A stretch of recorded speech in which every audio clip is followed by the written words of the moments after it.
walang yan kayo. Kung di pa sinabi sa akin ni Futsi, ni Wiro, mga nangyayari dito, hindi ko pa malalaman.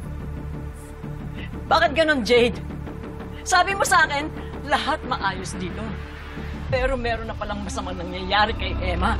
Pinagtataksilan mo ang sarili mong kapatid. Nay, sabi po kasi ni Wiro na may high blood daw kayo.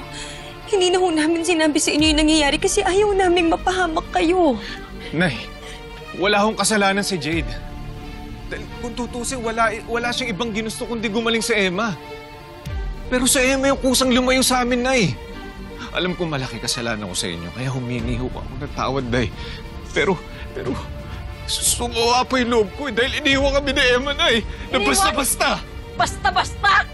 Sigurado ka? Umalis siya? Hindi ganun si Emma. Hindi niya gagawin yun. Hindi niya kayo iiwan, lalong-lalo na si Muki. Pero hinahanap mo ba siya? Ha? Huwag ka sasagot! Hindi ba ako tapos? Hindi ikaw kinakausap ko! Magpalagay na natin. Sige, umalis siya. Dahilan ba yon? Dahilan yon para pagtaksilan mo siya? Para ipagpalit sa sarili niyang kapatid? Paano kung may nangyayari na palang masama kay Emma? Ano? Nay, si Jade daw walang sawa nag-alaga kay Muki, Nay. Ang tumayong ina kay Muki. Kaya hindi niyo ako masisisi, Nay, kung bakit nahulog ang loob ko kay Jade. Walang iya ka! Traitor ka!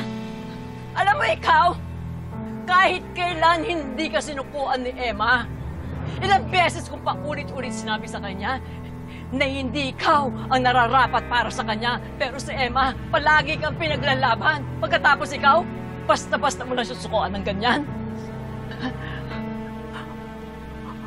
Napakahina na pagkalalaki mo. Wala kang kwentang asawa.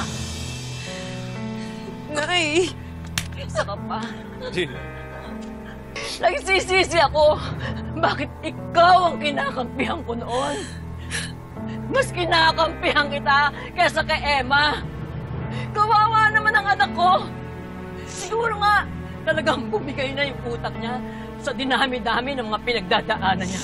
Pagkatapos, ito pa ang gagawin niyo sa kanya. Pinagtaksilan niyo siya!